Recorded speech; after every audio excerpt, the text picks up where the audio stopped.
ahí. ¿Qué Genial. modernidades? Mira, pues yo creo que ya vamos a empezar. ¿Te parece que son y 5? Venga, chicos, el que luego ya se vaya incorporando, pues como lo vamos a dejar en diferido, pues no os preocupéis que lo podréis ver desde el principio. Bueno, muchísimas gracias a todos por estar aquí. Yo soy Almudena, soy bióloga, soy la que llevo la Escuela Superior de Medio Ambiente desde hace 14 años ya va a ser. Y Jairo es mi sufridísimo compañero de trabajo. Él también está haciendo el doctorado en el CSIC en Doñana. Os contará ya él un poquito más sobre las particularidades de su proyecto, pero bueno, el trabajo que hace conmigo básicamente es de divulgación, de formación, tanto de estudiantes como de apasionados de la naturaleza. Y hoy hemos venido a presentar un libro precioso que ha escrito. Aquí lo tenéis. Precisamente un libro tremendamente divulgativo porque me he quedado fascinada, trae unos ejemplos alucinantes, es un libro para todos los públicos y, y- y la verdad, sinceramente, trae ejemplos que yo no conocía, que desconocía por completo y mira que yo soy amante de los artrópodos, de hecho en la universidad cogí casi todas las asignaturas de artrópodos y sin embargo este maravilloso grupo tan poco apreciado en general por la sociedad tiene una maravillosa biología y una cantidad de ejemplos increíbles, ¿no? Y con este tipo de trabajos creo que es el momento, el motor que necesitamos para la divulgación, ¿no? Así que nada, sin más, muchísimas gracias a todos y doy paso a Jairo a ver qué presentación nos ha traído y qué nos quiere contar, que seguro que será súper interesante y deciros que al final del todo, si queréis que hagamos un pequeño debate de preguntas o así más distendido, lo que vosotros queráis, pues nada, estamos a vuestra disposición para pues poder hablar de insectos, ¿no? Que es a lo que hemos venido. Venga, Jairo, adelante, cuéntanos. Bueno, pues, oye, ante todo, como es, muchas gracias a todos los que os habéis decidido pasar por aquí. Lo que siempre pasa, yo estoy viendo por aquí bastante gente que está en los cursos, tanto actualmente, exalumnos. Al final todos habéis pasado en cierta manera por mí, lo que pasa que siempre contactamos por correo electrónico, por los mensajes privados, por los foros y tal. De hecho, probablemente muchos no me pongáis cara, que siempre llamo la atención por las pintas que tengo de biólogo un poco loco, pero bueno, en el fondo soy buena gente. Y nada, yo os voy a contar un poco, vamos a hacer nada, no os penséis que va a ser muy largo, y os voy a contar un poquito sobre el potencial que tienen los insectos y los artrópodos como herramienta divulgativa, ¿vale? Para los que os estáis formando y para los que queréis hacer actividades en el futuro, que en base también es lo que yo me propuse hacer con el libro. Cuando yo empecé a estudiar la entomología, ya hace muchos años me di cuenta de que en el conocimiento en general, en la formación de guías de naturaleza, de educadores ambientales, falta mucho conocimiento sobre entomología, sobre artrópodos. Siempre en casi todos los cursos vais a encontrar mucha información sobre ornitología, vais a encontrar muchísima información sobre rastros y huellas, una cosa súper bien distribuida. Raro es el que no te explique los periodos de reproducción de los anfibios, de los herpetos, y la botánica, que también es muy importante también, que es identificar pinos, que si conocer las flores silvestres, pero es raro cuando se hacen cursos de este estilo o cuando nos tratamos de focalizar y aprender sobre la naturaleza, es muy raro que se os enseñe sobre los animales más abundantes sobre la faz de la Tierra y en el fondo los que después de las plantas son los organismos que muchas veces más fáciles son de ver en el campo, porque evidentemente en una ruta, mires donde mires, siempre hay una planta, pero antes que ver un pájaro, siempre es más probable ver un insecto volando o levantando una piedra o cualquier cosa. Entonces yo lo que quiero aprovechar hoy es para contaros un poco, para que tengáis las nociones de lo importante que son y sus funciones y tal, y para que en el futuro, si verdaderamente os queréis dedicar a esto, también os podéis utilizar como herramienta divulgativa y educativa por la gran importancia que tienen, ¿vale? Sea como sea, si me queréis hacer alguna pregunta en directo, pero bueno, yo como va a ser corto, yo os recomiendo que las apuntéis y me las hagáis todas al final y lo comentamos todo juntos. Lo que sí que os voy a decir, para que no haya interferencias con la grabación, si tenéis los micros abiertos, que los cerréis temporalmente ¿vale? Por si hay alguna interferencia por lo típico. Yo estoy en el despacho, estoy solo, pero bueno, como cada uno está en su casa, oye, nunca se sabe lo que puede pasar. Entonces, y bueno, nada, que cualquier cosa que necesitéis, que queráis saber, me podéis preguntar luego. Ya sabéis que tanto tenéis mi correo como Andalmudena disponible, que estamos en la medida de lo posible para todo lo que necesitéis, tanto los cursos online como presencial.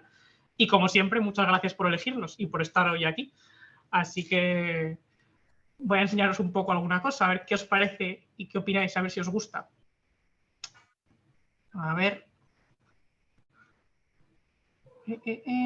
Si alguien me puede confirmar, o tú, Almudena, si me puedes confirmar si ya se está viendo. ¿Lo veis la presentación? No, está cargando. Todavía no está cargando, sí. Vale. Bueno, a mí ya me sale, a ver si no lo vuelvo a poner, porque no vaya a ser que tarde más o menos.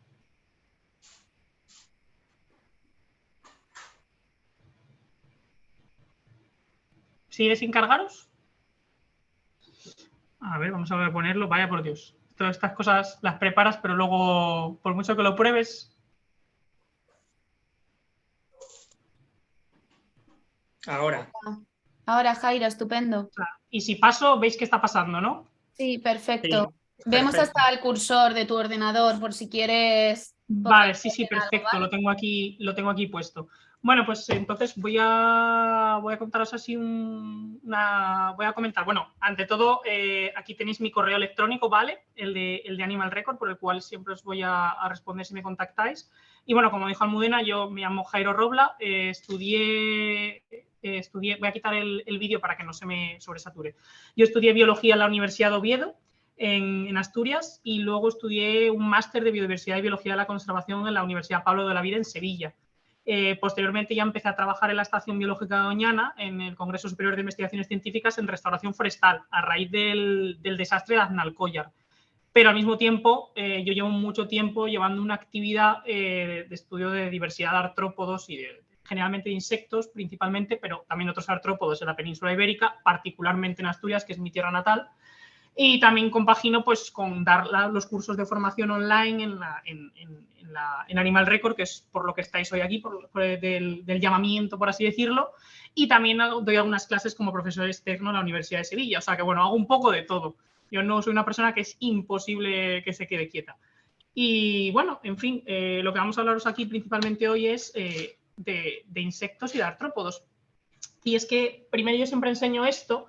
Es que me llama mucho la atención que si cogemos el inicio de la Tierra, ¿vale? De cuando inició todo el proceso de formación de nuestro planeta, hace miles de años, ¿vale? En esta parte del inicio, ya solo los insectos y los artrópodos en general ya empezaron a aparecer, principalmente los artrópodos y luego los insectos, hace 542 billones de años. Es decir, hace muchísimo tiempo. Es decir, solo en esta flechita ya había artrópodos.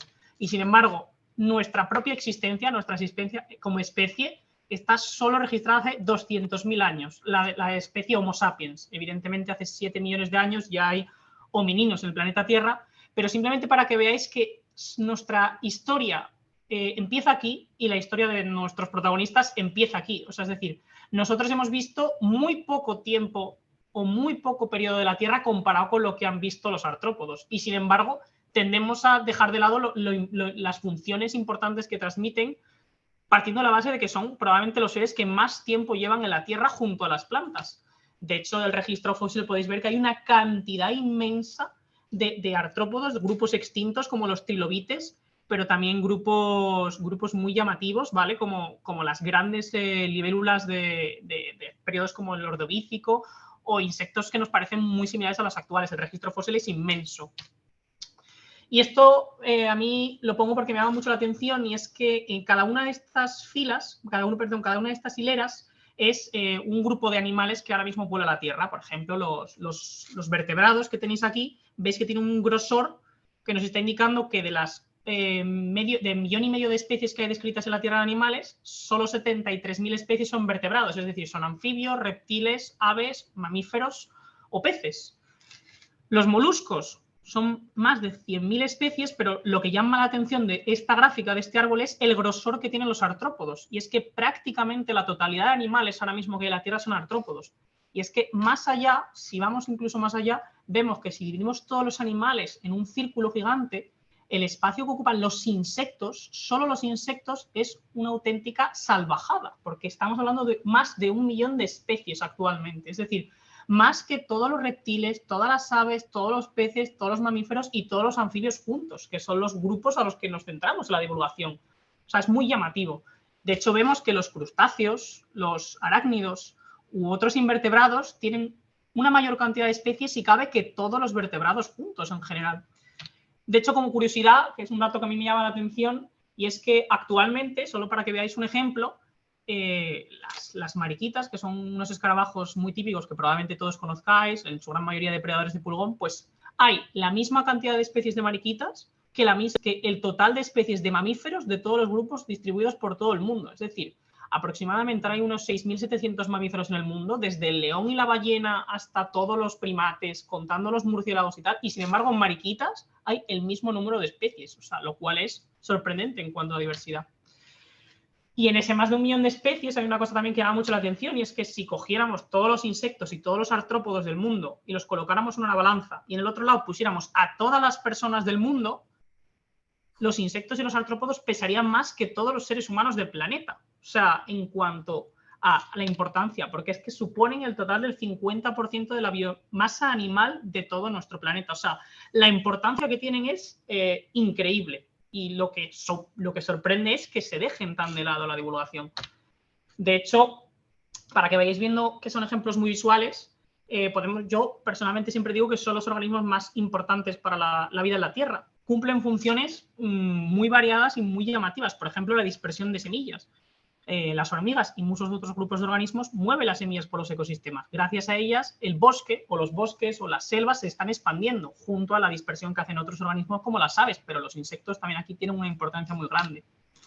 Por ejemplo, esto es un grillo topo, que no sé si muchos conoceréis, que son habitantes del subsuelo, y es que los artrópodos en general son uno de los principales organismos que se encargan de la aireación y la fertilización del suelo. Son los que se encargan de mover toda la tierra que está bajo nuestros pies y por lo tanto permite que se mantengan buenas condiciones para que, por ejemplo, prosperen las plantas. Pero también son muy importantes en las relaciones tróficas, y es que esta foto de un abejaruco comiéndose una libélula es una forma de deciros que prácticamente casi todos los animales del mundo y todas las relaciones tróficas del mundo tienen en su base a los artrópodos. Primero están las plantas, pero por encima ya están los insectos y demás organismos. O sea, todos dependen de ellos, desde un abejaruco hasta el león de la sabana africana dependen en cierta manera de los artrópodos.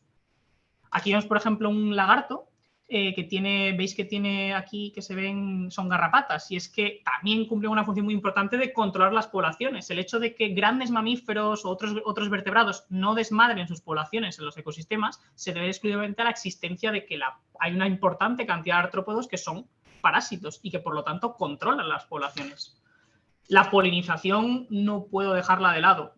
Pongo la típica abeja de la miel, pero son cientos de miles las especies de dípteros, de abejas, de abejorros, de avispas, de escarabajos, de moscas que realizan la polinización de la práctica totalidad de más del 90% de las especies de plantas con flor.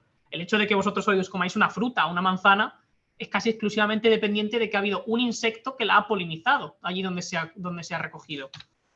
O, por ejemplo, una función que pasa muy desapercibida, y es que son los principales descomponedores tanto de excrementos como de cadáveres en el medio natural, y por lo tanto son uno de los principales protagonistas o participantes de los que no nos encontremos el campo minado de heces o de cadáveres. Se encargan de reciclar todos los nutrientes y volverlos al ecosistema. O sea, sus funciones son muy importantes. Y han llegado a todos los ecosistemas del mundo. Por ejemplo, tenéis especies de hormigas, ¿vale?, y otras especies de artrópodos que han colonizado desiertos, que podéis encontrarlos en los desiertos del Sáhara andando por la superficie de la arena a más de 60 grados de temperatura, cosa que a nosotros nos costaría muchísimo. Han colonizado cuevas, espacios cerrados, completamente ajenos al medio natural, más allá de los organismos que pueden entrar, que pueden servir de alimento. Han ocupado la piel de una práctica totalidad de animales. O sea, esta es una foto de un piojo típico humano del cabello, y es que hay un mogollón de artrópodos e insectos que también podemos encontrar en la piel de muchos animales y en nuestra propia piel. También en las regiones polares, en las zonas donde más frío hace, donde prácticamente no hay nada verde y el mundo es completamente blanco, también hay artrópodos viviendo. alimentándose de los pocos recursos que hay, cosa que otros organismos son incapaces.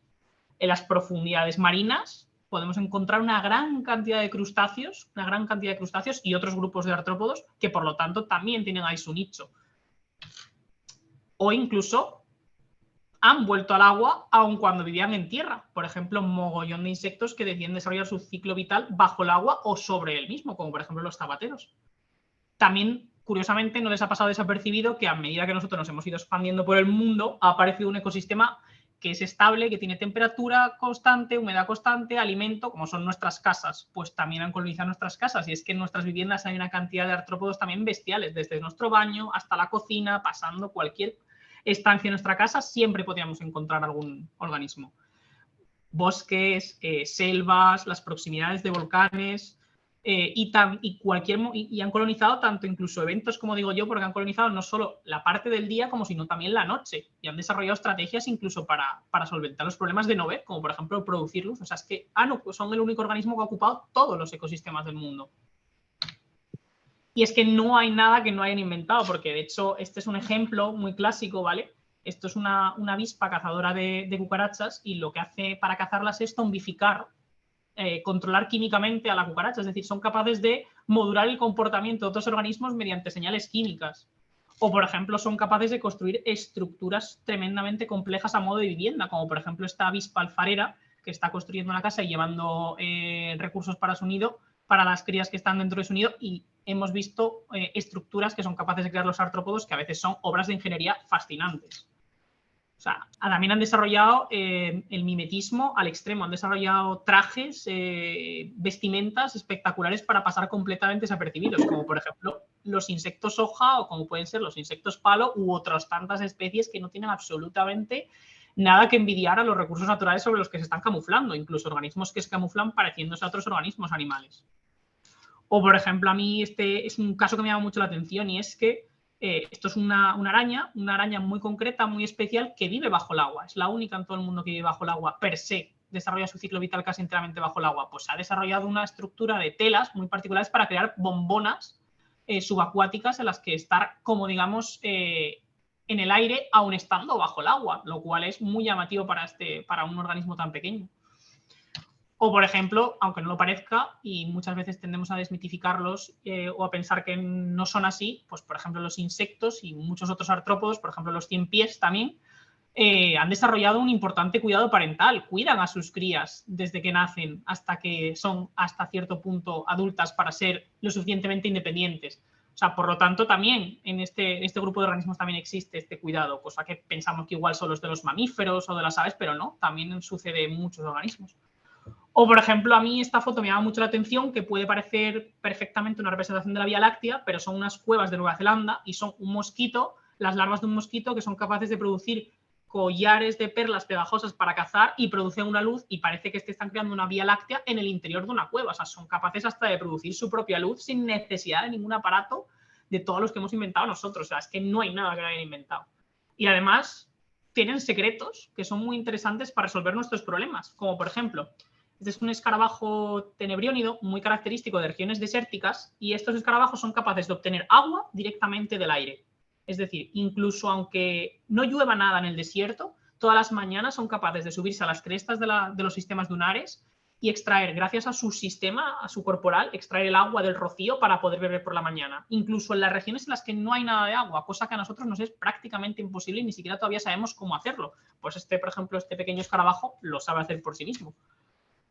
Pongo aquí, por ejemplo, también una foto de un pulgón, y es que hay especies de pulgones que han desarrollado una especie de fotosíntesis muy primitiva para aprovechar la energía del sol, para aumentar la producción de su propia energía. Algo que es muy preliminar, ¿vale?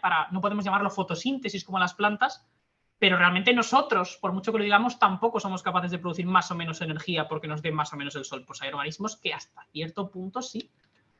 O, por ejemplo, esto es un zafiro marino, y este es un organismo que tiene una capacidad de hacerse invisible en función de la inclinación de la luz, cómo le dé, y él lo que hace es colocar su estructura corporal, sus escamas, de una forma u otra para que incida más o menos la luz y, por lo tanto, ser o no invisible. Es decir, es capaz de desaparecer completamente y crear una tela de completa invisibilidad.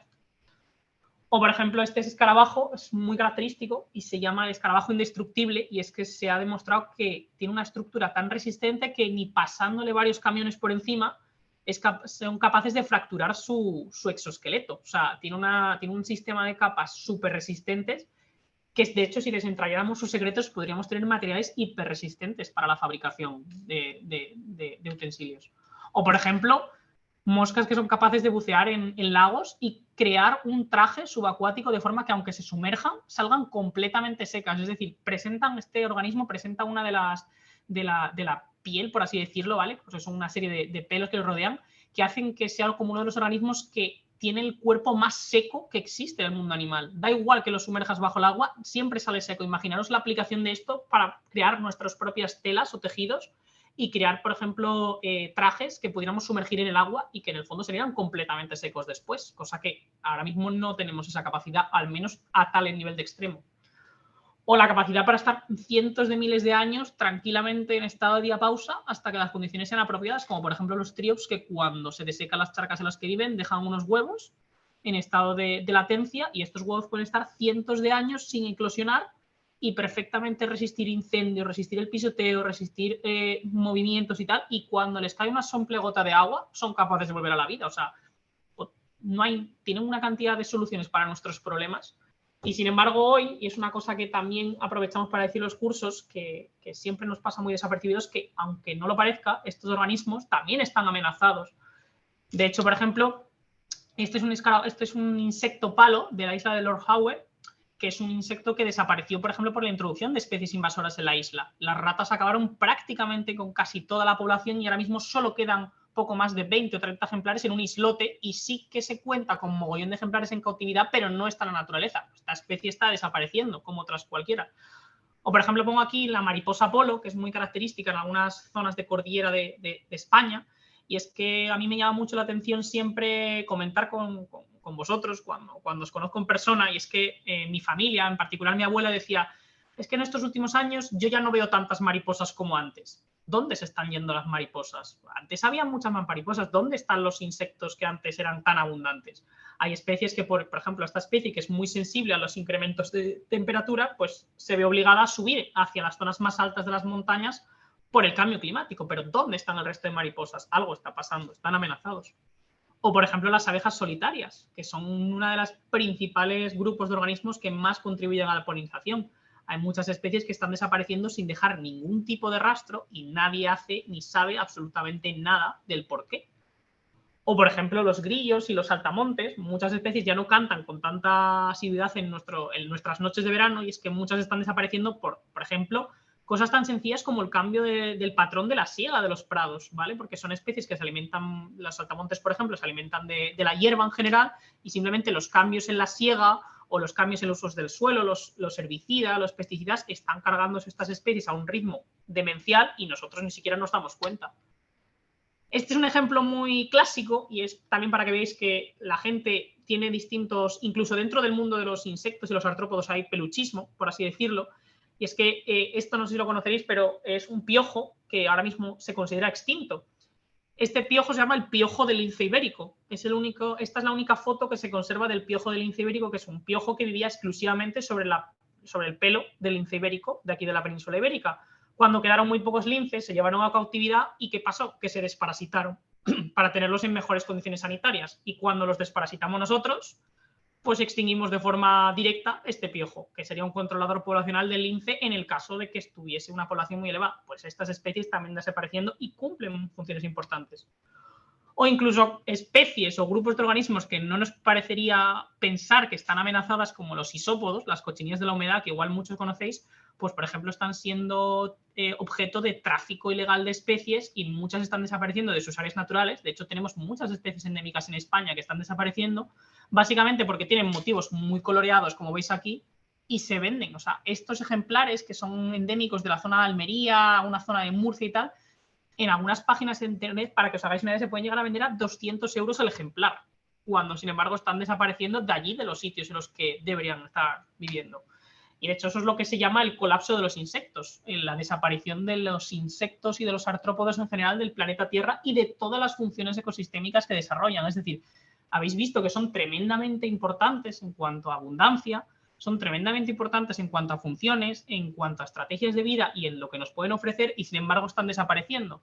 Por eso yo siempre digo que tenemos que conocerlos, tenemos que leer o informarnos sobre ellos y transmitirle ese conocimiento a la gente para que sea consciente de lo que está pasando, porque es algo que en el futuro nos va a rebotar, y de entrada, para poder hacerlo, primero tenemos que conocerlos, como os digo. Por eso la parte divulgativa que también tenéis que desarrollar vosotros como educadores y como guías es muy importante, porque es vuestra misión que la gente que se acerca a vosotros conozca la importancia de todos estos organismos que a mucha gente o le dan asco, o piensan que son venenosos o peligrosos, o que suponen un problema para nosotros, y que en el fondo, en su gran mayoría, no son ni peligrosos ni nada, y sus funciones para nosotros son muy importantes. Y esa es la razón también por la que yo me decidí a escribir este libro hace tiempo, ¿vale?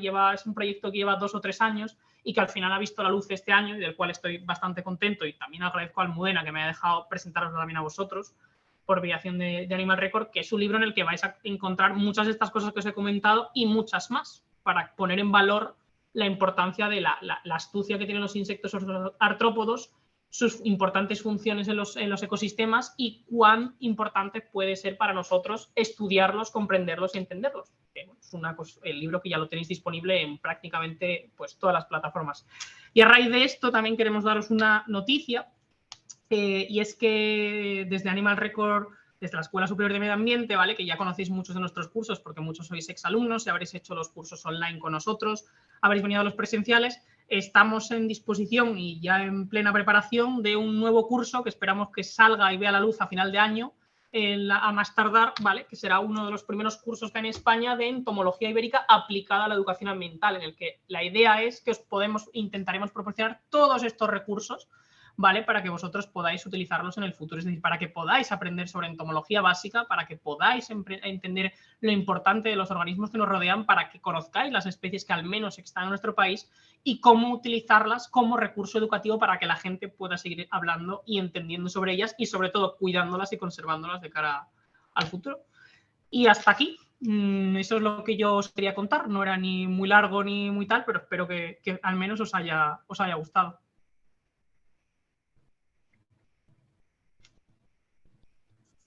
Espectacular, Jairo, como siempre. Bueno, eso es que tú me ves con buenos ojos, como siempre. Te quedas alucinado escuchándote hablar y viendo la cantidad de estrategias y de formas que han adquirido los insectos y los artrópodos en este caso. No, es increíble, o sea, y de hecho os digo, he arañado apenas un escaso. Es que, de hecho, yo creo que me equivocaría si dijera que he arañado un 1% de todo lo que los artrópodos nos pueden ofrecer. O sea, es increíble la cantidad de formas de vida, de funciones, de adaptaciones, de estrategias, o sea, de historias sorprendentes. O sea, es que no os lo podéis ni imaginar. Ya no solo que estén contadas en el libro que he escrito, sino que la cantidad de libros que podríamos escribir sería inmensa y no podríamos acabar nunca, os lo aseguro.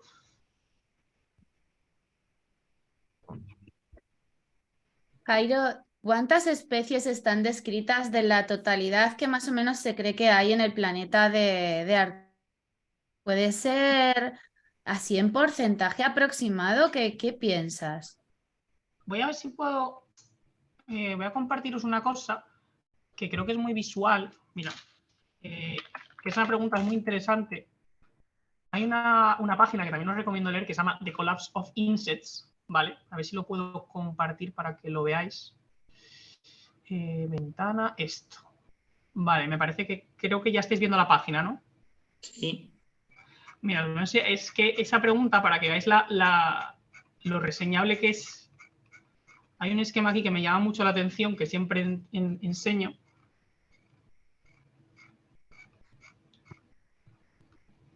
Pues mira, esto es, por ejemplo, con respecto al total de las especies que están descritas, ¿vale? O que se esperan que están evaluadas actualmente. Por ejemplo, veis cómo las aves, se cree que hay todas las especies descritas están evaluadas, los reptiles tal, pero sin embargo os pongo el caso de los insectos y veis que todo está completamente en gris y solo hay 12.000 especies evaluadas. Esto solo para estados de conservación.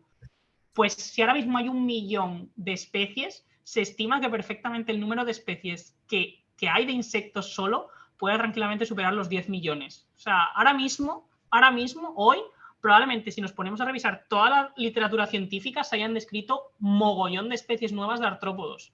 Y lo peor y lo que más duele es que probablemente hoy también se hayan extinguido otras tantas especies que nunca vamos a llegar a conocer. Porque si ya conocemos 1 millón y cada día sigue creciendo el número de especies, o sea, las estimas son espectaculares. O sea, que puede haber tranquilamente más de 10 millones de especies de invertebrados todavía que nos queden por conocer. O sea, que el mundo es de los insectos, ¿no? Bueno, no es de los seres humanos, es de los insectos. Será que barro yo mucho para casa, pero si los humanos desaparecemos hoy, probablemente la Tierra siga adelante. Si los insectos y los artrópodos desaparecen hoy, nosotros no duramos nada, eso os lo garantizo. O sea, que luego cada uno diga de quién es el mundo. Has contado en el libro algunos ejemplos sobre especies fósiles que se conocen, que llegaron a unos tamaños inmensos, ¿no? ¿Y esto a qué se debió? ¿Cómo es posible que hubiera una época en la historia de la Tierra en la que hubiese insectos gigantescos volando por ahí, miriápodos enormes, arañas terroríficas? ¿Qué es lo que pasó, Jairo?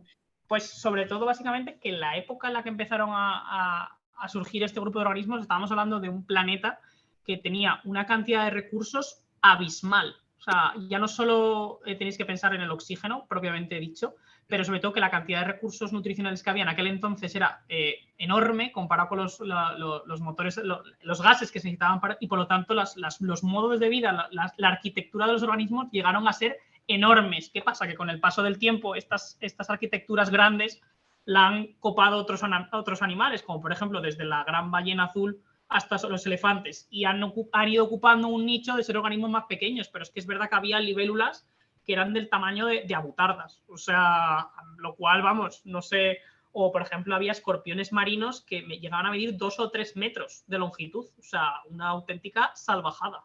Y sin embargo, hoy los organismos más grandes, los artrópodos más grandes, igual estamos hablando de un escarabajo Hércules que igual no supera el tamaño de nuestra mano.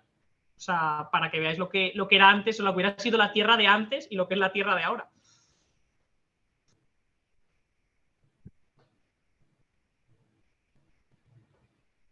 Yo, si me queréis hacer cualquier pregunta, no tengáis miedo, aunque cualquier cosa, no hay ninguna pregunta, de hecho, que no sea interesante. Jairo, ¿qué piensas de la alimentación de los humanos sobre los insectos? ¿Que nos alimentemos nosotros de ellos? Exacto. ¿Tú qué opinas? Porque hay dos tipos de personas, el que dice, ¡uf, qué asco! Y la persona dice, bueno, habrá que probarlo, digo yo en plan de, cuando la gente dice, digo en plan de, probablemente nos comamos cosas que aparentemente son más asquerosas que igual comerse un gusano, y yo no digo nada. Pues la verdad que es una cosa que, de hecho, yo había leído hace poco, no sé si esta semana o la semana pasada, una noticia acerca del tema de la regulación del consumo de invertebrados aquí en la Unión Europea y demás. A ver, es una cosa que se tiene que seguir estudiando para el futuro, porque es un recurso más.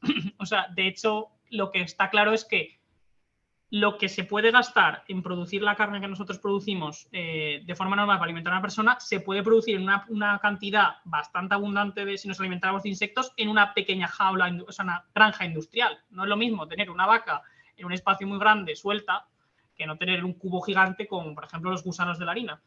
Pero vamos, yo creo que aquí, por ejemplo, en España y en Europa vamos a necesitar bastante tiempo, porque yo creo que es algo bastante cultural. En otros países ya se come y aquí, sin embargo, nosotros comemos cosas que en otros países sería rarísimo. O sea, que es algo que yo creo que en el futuro va a pegar también un petardazo, por lo menos aquí. Una guía de insectos que nos recomendaras de aquí a nivel España-Europa, así para iniciación de campo, guía de para campo. Iniciar, la verdad que probablemente es la pregunta más complicada que alguien me podía hacer. Vaya. Porque ahí es que el problema de las guías de insectos está en función de lo que quieras. Hay bastantes, ¿vale? El problema es que, claro, como son un grupo tan abundante, encontrar una guía que cubra todo es imposible. Yo siempre digo, aunque con errores, aunque evidentemente te ponen las especies más generales, aunque faltan muchas cosas, hay una guía que es la de la Chineri, que es la típica guía de insectos. Bueno, si no, me puedes escribir por correo y te la mando. Pero es esa u cualquier otra de Omega, las típicas guías que te incluyen como artrópodos, los más abundantes, los más comunes, que por lo menos quizá no te sirva para identificar todas las especies. Mira, esa te la está poniendo ahí, una te la está poniendo aquí una compañera, que esa también es otra de las buenas, la guía de campo de los insectos de España. Ahí está, la Chineri. Eso es una clave fundamental. No, ya te digo, no lo vas a encontrar todo, pero es que vas a encontrar lo suficiente como para al menos iniciarte si no tienes conocimientos. Es decir, quizá luego salgas al campo y te salga una especie y te puedas decir, bueno, es que puede ser esta o puede ser las 10 que son similares, pero por lo menos sabes que está en ese grupo, que es lo importante. Y sabes por dónde empiezas a tirar. O sea que yo recomendaría esa para iniciarse, vamos. Luego ya, para especializarte, todo lo que quieras. O sea, todo lo que se te ocurra. Gracias.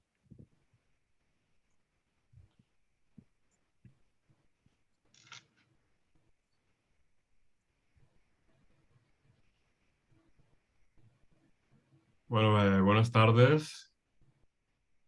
Saludar que no nos conocíamos. Hemos estado pues hablando por mail.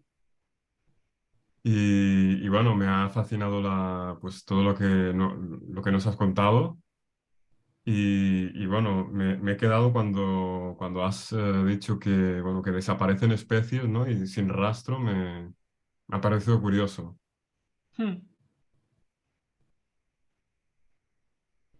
Pues vamos, no sé si me quieres preguntar algo o no, pero es que es tal cual que lo que llama mucho la atención es que cuando desaparece una especie de mamífero o una especie de ave, como las tenemos casi todas catalogadas o las tenemos todas vigiladas, sabemos dónde están, pues todo el mundo se entera. Aquí ahora, si de un día para otro desaparece el abejaruco, pues todo el mundo se va a enterar y os aseguro que va a haber una noticia en cada periódico de que se ha aparecido el abejaruco. Pero si desaparece una abeja, que sea, yo qué sé, Eucera sp, cualquiera, os aseguro que no vais a encontrar noticias, porque de entrada no se sabe ni siquiera, la mayor parte de organismos de artrópodos y de insectos no se sabe ni siquiera su estado de conservación. Entonces, vamos, a mí me parecería increíble las estimaciones de la cantidad de especies que supuestamente desaparecen cada día sin que las lleguemos a conocer. Y, bueno, la cantidad de especies que están amenazadas. O sea, yo soy joven, ¿vale? Yo lo reconozco, pero llevo tiempo saliendo al campo y ya en un intervalo simplemente de 10 años que llevo saliendo al campo, no es la misma cantidad de bichos que veo hace 10 años que los que veo ahora. Y digo, ¿dónde están? O sea, ¿dónde están? Pues están desapareciendo. Ese es el problema. O sea, esto pasa porque no están catalogados, digamos.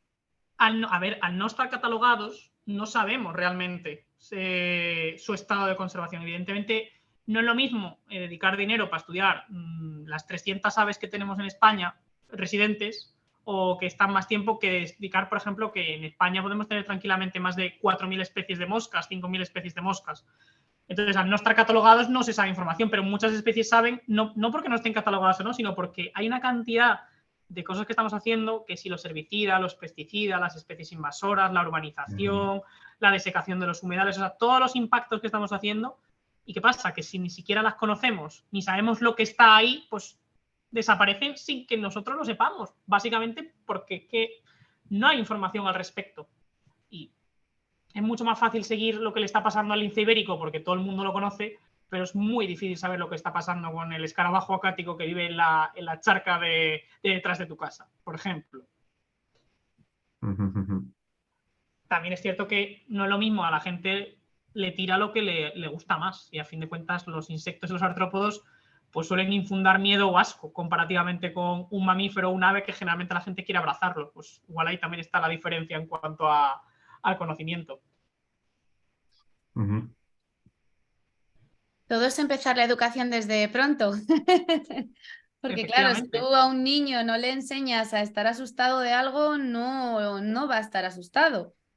Si tú un niño vas al campo, coges un grillo, en fin, al principio, pues como todo, le causará desconocimiento, pero a medida que tenga contacto con ello, al final, en fin, no sé, es que yo creo que muchas veces está también en la reacción de los adultos o que también es infundada por la infancia. Claro.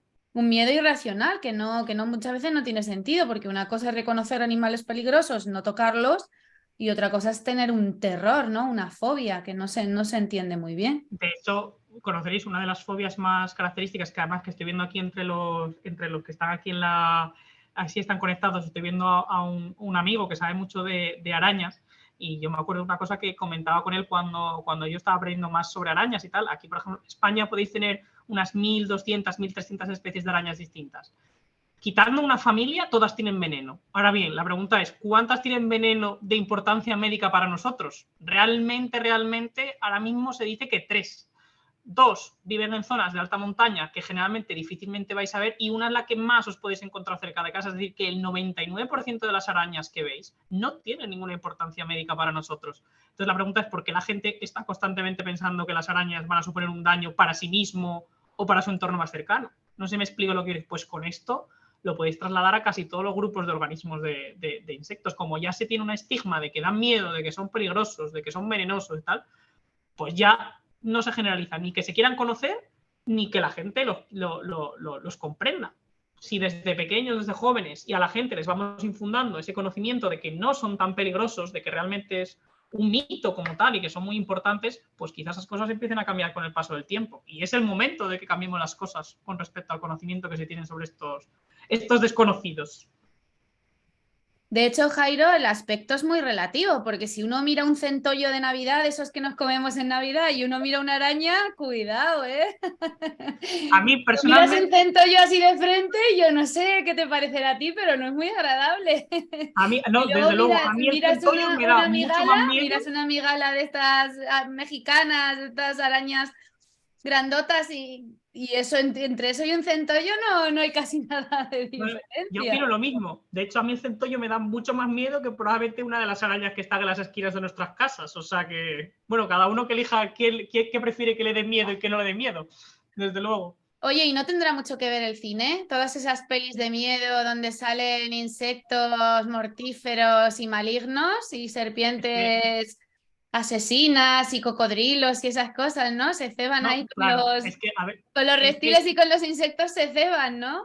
todo eso ha contribuido a crear una imagen que desde hace mucho tiempo tenemos miedo. Evidentemente es mucho más fácil coger a un bicho de 8 patas, mogollón de ojos, peludo, y transformarlo en un ser diabólico en la película de Harry Potter, pero como comprenderéis, pues nadie se imagina una bella mariposa de las que está en nuestro jardín asolando a la raza humana y poniéndonos, o sea, evidentemente, entonces de ahí viene, efectivamente. Yo creo que también es mucho cultural también. Oye, y una última pregunta, Jairo, que a mí me sorprendió mucho cuando leí la cantidad de frío, es decir, la bajísima temperatura que pueden tolerar algunas especies, porque el calor, no sé, dentro de lo que cabe, las zonas tropicales del mundo se entienden como áreas de alta biodiversidad y sobre todo de artrópodos, pero el frío a mí me sorprendió muchísimo cómo es posible que haya algunas especies que lo toleren así de esa manera. ¿Nos lo puedes explicar un poquillo más? Porque vi los ejemplos, pero me quedé con ganas de saber un poco más. Sí, me imagino que sobre todo que te quedaste con un ejemplo que es la polilla lanuda del Ártico, que es una especie que de hecho en estudios experimentales ha llegado a alcanzar hasta temperaturas de menos 60 grados y tirar para adelante. O sea, menos 60 grados. A mí eso me parece una auténtica burrada. O sea, que nosotros con menos 10 grados ya estamos pasándolo mal.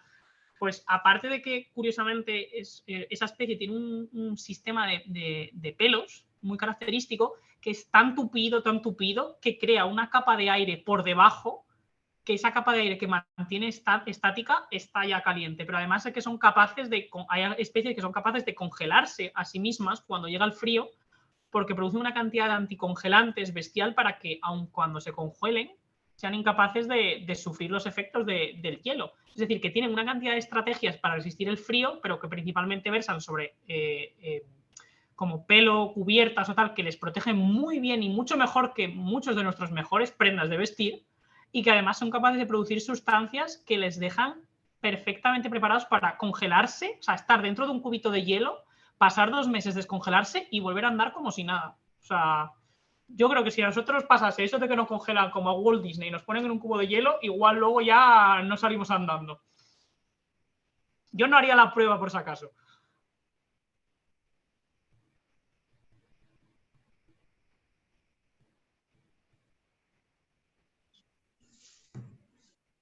Jairo, con la con la cantidad de artrópodos que nos has demostrado que existen en el mundo, con el intercambio de mercancías de unos países a otros, ¿habrá una diversidad también que se está expandiendo que no exista en algunos países y con esa forma de transporte de mercancías, de aviones, se estén hay una diversidad que se está moviendo hasta cierto punto y, por ejemplo, te pongo un ejemplo muy clásico. Los pececillos de plata, muchos de los pececillos de plata que aparecen en los baños de nuestras casas ahora mismo, es una de mis líneas de investigación, no se sabe de dónde vienen. Es decir, hay especies que no saben si su origen era África, si su origen era América, Asia, es decir, estamos hablando de especies que se han distribuido por todo el mundo. Evidentemente, una especie que está en una zona y que viaja a otra zona incrementa la biodiversidad de esa zona en una especie invasora. Pero el problema es que luego esas especies invasoras en los nuevos ecosistemas, esos suelen ser mucho más competentes, mucho más competitivas y acaban desplazando al resto de especies.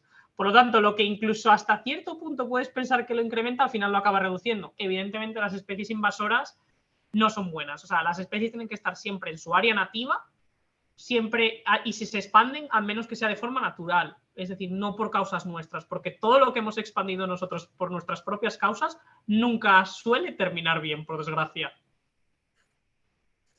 Pero vamos, de aquí a unos años hay especies que probablemente se sigan extendiendo y con el efecto del cambio climático, muchas más. O sea, por ejemplo, con el calentamiento hay algunas especies de crustáceos que se están moviendo muchísimo porque por el calentamiento de las aguas, ¿vale? Están llegando a zonas en las que quizá, por ejemplo, en el Cantábrico las aguas eran más frías, pero al calentarse por efecto del cambio climático están llegando. Por lo tanto, te quiere decir que incluso están llegando de forma natural, pero por efecto del cambio climático, que lo estamos provocando nosotros. O sea, de aquí a unos cuantos años va a haber muchas especies que van a ampliar su rango de distribución por causa nuestra, tanto directa como indirectamente.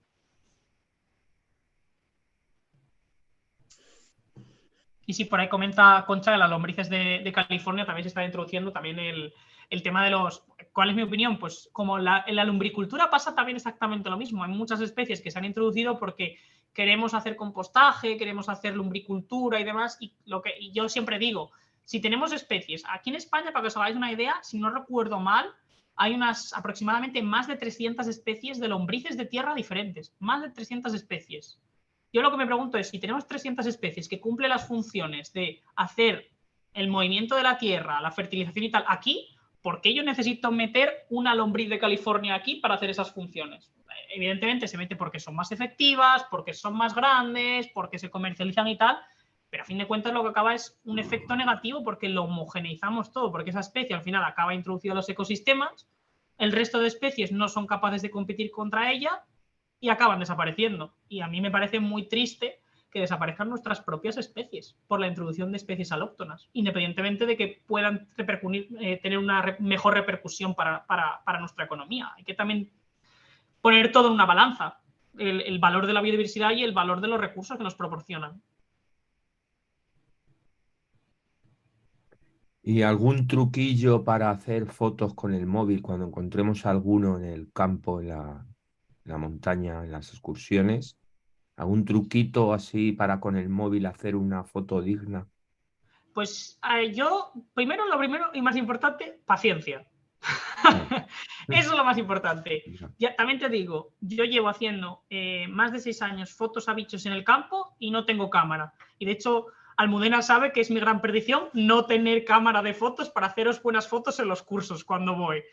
Yo no tengo cámara de fotos, o sea que si yo después de 6 años he conseguido buenas fotos y tal, yo os recomiendo, a mí me gusta mucho, yo me compré unas lupas que se asocian a la cámara, que se venden por Amazon o por cualquier lado, que son unas lupitas que valen 10 euros y que son un macro, que están muy bien. Lo que pasa es que no dejas de tener que acercarte al animal. Y claro, para los bichos hay que tener mucha paciencia. Es decir, hay animales que se van a ir con más facilidad y menos que no. Pero, por ejemplo, cuando tú estás cansado de perseguir una mariposa, cuando la mariposa se acostumbra a ti y sabe que no es un peligro, al final se acaba acostumbrando y puedes hacerle fotos relativamente cerca. Ya. Ahora bien, por ejemplo, si quieres hacer fotos a bichos voladores y tal, por la mañana muchos te los vas a encontrar durmiendo o aletargados. Evidentemente no se van a mover. Pero cuando pega el sol y son las horas de actividad, hay abejas que son imposibles de fotografiar. Es que ni el mejor fotógrafo es capaz de hacerles una foto enfocada. O sea, casi te lo digo. Yo sobre todo paciencia. Gracias.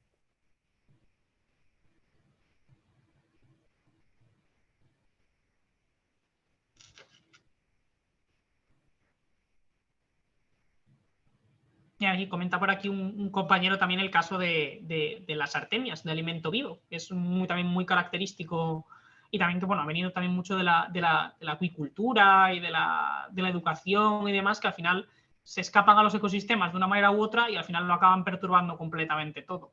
Eso es lo de siempre. O, por ejemplo, también pongo un ejemplo, no sé si os sonará, el mítico juego este del Triopcefa, es un juego que se vendía y tal con unos huevos de triops y tal, que lo que hacías era los metías en agua y entonces salía la especie que estaba en diapausa y lo podías criar y demás y tal. Esto es una especie americana. Aquí en España tenemos, creo que son 5 o 6 especies endémicas.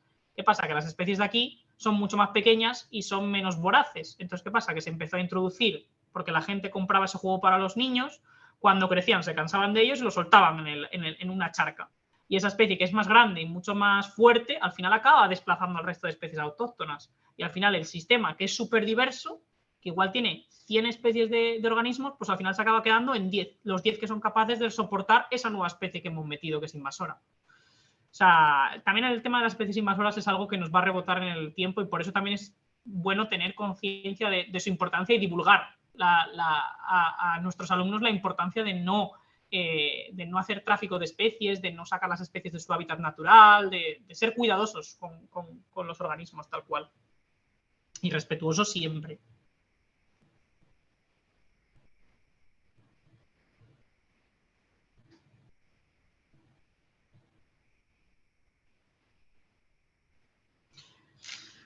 Pues no sé, si ya no tenéis nada más que me queráis decir.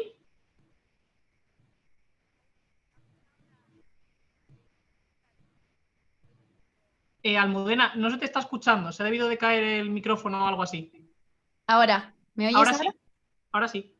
Que nos vamos ahora a Somiedo, a Verosos, el 28 de abril en el curso, que bueno, afortunadamente tenemos ya completo. Y hemos incluido un taller, no sé si algunos de los que estáis aquí lo pudisteis ver o no, sobre artrópodos. Y el primer año la gente le gustó tanto, tanto, tanto que lo estamos haciendo ya todos los años. Y si les puedes contar un poquillo en qué consiste y lo más alucinante, que lo hacemos en un sitio, bueno, espectacular, pero muy pequeñito y en un recorrido de apenas unos pocos metros. ¿Cuántas especies hemos llegado a enseñar a los alumnos, Jairo? Ahí en una de las últimas rutas, cuando estamos observando un paisaje espectacular, yo como tengo, evidentemente, para cualquier manipulación de cualquier animal en la naturaleza se necesitan unos permisos. Yo como estoy trabajando con la administración del Principado de Asturias, tenemos permisos para poder muestrear artrópodos ahí en el Principado. Entonces, usando algunos métodos de muestreo que utilizamos, como la manga, como el aspirador entomológico, yo, vamos, simplemente mientras Almudena, me acuerdo que os cuenta unas cosas sobre rastros de lobos en esa zona y tal, a mí me da 10 minutos y me acuerdo que el primer año en solo 10 minutos llegasteis a ver como unas casi 50 especies distintas de artrópodos en nada, en rebuscar en un espacio de 4 metros cuadrados en 10 minutos. Vamos, muchas más de todas las aves que muchas veces vemos en todo el fin de semana.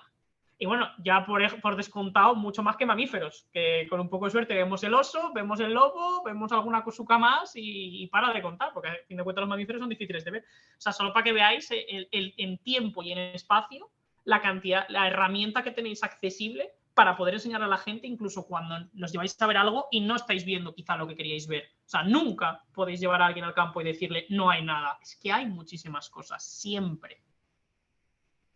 Sorprende que casi siempre encontramos bastantes garrapatas, ¿eh? Sí, y la gente se echa un poco para atrás cuando las ve, dice, uy, cuántas garrapatas hay por aquí. No se da cuenta la gente de la cantidad de parásitos que hay, no es que en realidad luego nos vayan a molestar ni nada de eso, muchos ni siquiera son de los humanos, o sea que... Claro. Pero sí sorprende, ¿verdad? Que siempre garrapatas y... De hecho, la garrapata siempre pasa lo mismo. Siempre sacamos algunas especies y tal, y muchas veces sacamos especies que no son parásitas del ser humano, porque hay muchas garrapatas que no pasan por el ser humano como intermediarios. Al final están ahí porque están esperando pues, a otros mamíferos, incluso a otros reptiles, a otros anfibios cada vez mucho menos, a las aves y tal, pero es cierto que aunque hay garrapatas que nos pueden transmitir enfermedades que son vectores, hay muchas otras que no. Pero sí, la verdad que siempre es una cosa que llama la atención. A la gente siempre se le ponen los pelos de punta. Oye, y por último, ¿les puedes contar la especie que descubristeis con el grupo de Asturias, esa especie tan chula bueno, que tienes firmada ya en el artículo este que sacasteis tan original? Pues eso fue una de las campañas yo llevo ya creo que 4 años coordinando un proyecto de estudio de diversidad de artrópodos en Asturias con varias personas que están interesadas en el tema. Y hago, cuando estoy allí, aunque ahora vivo en Sevilla y no estoy tanto tiempo allí, pero cuando estoy allí siempre hago bastantes expediciones a buscar. Y me acuerdo que un año me puse a mirar por una zona de una playa y encontré una especie de bicho bola, de isópodo, una cochinilla, que no tenía ni la más remota idea de lo que era. Y digo, en plan, esto, al menos lo más parecido sé que en España no lo hay. O sea, y me acuerdo que cogí, pedí los permisos correspondientes, volví, me llevé unos cuantos ejemplares y tal, y después de estudiarlo, después de 2 años, nos dimos cuenta y pudimos describir que era una especie que no se había descrito nunca en el mundo. Y le pusimos nombre, le pusimos Buchnerillo atlanticus, que se llama Buchnerillo atlanticus García y Robla. Robla es mi apellido, García también es el apellido de Yuc, el otro colaborador, que se describió el año pasado. O sea, en una playa de Asturias que nunca me hubiera imaginado, que simplemente yo estaba por allí buscando cosas, apareció un organismo que en ningún momento en el mundo se había descubierto. Y de hecho nosotros tenemos alguna especie que hemos encontrado nueva este año pasado y tal, que también está sin describir. O sea, es que la cantidad de especies que faltan por describir solo en nuestro territorio, porque tendemos a pensar que solo en las regiones tropicales, donde está todo por describir y está todo por registrar, pero os aseguro que la cantidad de especies que se describen en España a lo largo de una semana, simplemente de esta semana, las especies que pueden salir publicadas de casi todos los grupos es increíble. O sea que, vamos, que incluso si os interesa, os animo a sumergiros en este mundo y a estudiar e informaros, porque de verdad que es algo súper gratificante, que siempre te recompensa. No, ya no conoces tanta gente que describa una especie de ave o una especie de mamífero, eso os lo aseguro, eso es mucho más complicado. O sea, que en una playa al lado de tu casa y por casualidad, así de repente descubriste una especie nueva. La verdad que dicho así parece que he ido yo a ponerla, ¿sabes? En plan, voy a dejarla aquí por casualidad y voy a hacer como que la he encontrado. Pero no, fue por pura casualidad. Me acuerdo que además un amigo me dijo, vamos a esta playa que iba yo de joven. Y yo, venga, vamos. Y ala, petardazo. Pues gracias, Jairo. Chicos, si no tenéis ninguna duda más, pues yo creo que, o Jairo, no tienes ninguna cosa más que contar. Yo creo que por hoy, pues hemos finalizado. ¿Algo más? ¿Alguien más necesita alguna dudilla o algo? Muchas gracias, Jairo, por la presentación y enhorabuena por tu libro. Muchas gracias. Yo sabéis que cualquier cosa, independientemente si no es ahora porque os da un poco más de vergüenza o tal, tenéis mi correo y además que los que estáis de alumnos sabéis que yo respondo bastante rápido. Además os doy bastante la chapa e insisto bastante. O sea que vamos, me escribís, me preguntáis lo que queráis y cualquier cosa que queráis en el futuro para seguir aprendiendo, conociendo, o sea, escribidnos, que para eso estamos, para ayudaros. Y, o sea, desde Animal Record estamos destinados y dedicados exclusivamente por y para vosotros, para que vosotros mejoréis, aprendáis y por lo menos lo que más satisfacción nos da a nosotros como profesores, que transmitáis este conocimiento a vuestros futuros alumnos, para que así la gente empiece a perderle el miedo a la naturaleza y la empieza a cuidar mucho más. O sea que de verdad que muchas gracias también por haber sacado un huequito en vuestro atareado día para venir aquí a escucharnos. Eso siempre es de agradecer, de verdad. Pues muchas gracias, chicos. Hasta la próxima. Gracias a todos. Lorena. Adiós. Venga, buena semana a todos.